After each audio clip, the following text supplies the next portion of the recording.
For this week's Core Gap report, the lead essay, Terra Incognita, we like to focus on President Obama's rather full plate in terms of foreign policy. Obviously, it would be his intention. We saw this described in the national security strategy, a rebuilding at home motif, just shaping abroad. So very much trying to focus on regenerating America, getting its own house in order, and yet all these events around the world, but specifically in Africa, really drawing a lot of attention at a moment when you could describe America historically as suffering intervention fatigue. So it's not just Tunisia, it's not just Egypt, it's not just Sudan, it's not just the Ivory Coast. Can't forget about that, because that situation, again, one of these standoffs devolving into a civil war, not unlike Libya. And then, of course, there's Libya, which is on everybody's minds and dominates the headlines right now. So you have this desire inside the United States to kind of circle the wagons over the economics. You got a lot of intervention fatigue from the Bush era. And so we posit in this week's Terra Incognita essay that we have kind of an array of doctrines that President Obama's kind of mulling and picking and choosing in terms of sort of a Chinese menu approach. Obviously, the original doctrine, the one we think he'd like to follow the most, goes back to the original George W., as in Washington, and his notion of avoiding foreign entanglements and kind of staying above the fray, very Dwight Eisenhower-like. And you've seen that comparison in the press recently with Obama. The care and the rectitude that he's showing here, staying above the fray, not getting involved until he absolutely has to. But if you look at the more recent presidents, you really have kind of a four-pack menu here between Nixon, Reagan, Carter, and George W. Bush. The Nixon doctrine, if you recall, is the notion that America at that point, involved with Vietnam, couldn't dominate or try to shape the world as much as it wanted to. Instead, should rely on regional pillars to make its influence felt, and to do a lot of that through arms transfers. And of course, the big case there was the Shah of Iran and how that went sour. You can see this kind of Nixon doctrine approach today with the Obama administration, with the Saudis, for example, and to a certain extent with the Turks.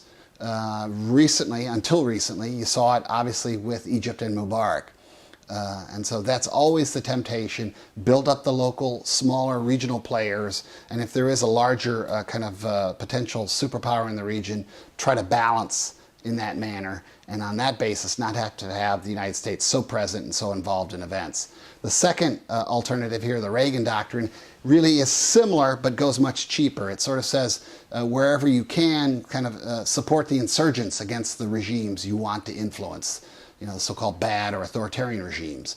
And you saw this model with the support of the Mujahideen in Afghanistan. And frankly, you saw it for a lot of situations in southern Africa after the fall of the Portuguese Empire in the late 1970s. So attacking the authoritarian regimes by supporting the rebels. You saw that with the Contras, for example, in Nicaragua. And that's sort of the choice that we think Obama may eventually kind of settle on with regard to the Libyan situation. Kind of a minimal support to the rebels, try to keep that situation alive, and if it's necessary, allow it to degrade gracefully so there isn't too much of a massacre. The reason, of course, why we're interested in the Middle East goes back to the Carter doctrine, Jimmy Carter, late 1970s, and there the realism, unappreciated with Carter, was the notion that you got to keep the open door on energy exports coming out of the Middle East. And of course, if you look at the price rise, the rapid price rise in oil that's gone on last few weeks, that's a precursor usually to global recession, has been the last 5 times we've had recessions. So you get that sense there. This is why we're interested. And then how do you balance it? Do you support a regional pillar? The Nixon doctrine, obviously we did for the Saudis. We chose not to, the United States, for Egypt. And then how do you choose when to go low and keep it cheap?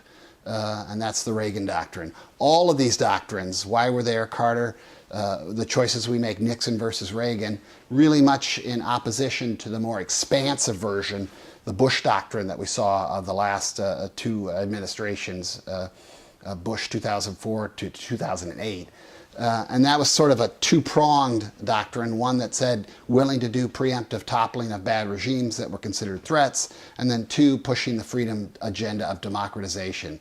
So you see Obama kind of balancing between these choices, kind of moving away from the Bush doctrine, very much in line with the Carter doctrine, making his choices between the Nixon and Reagan doctrine.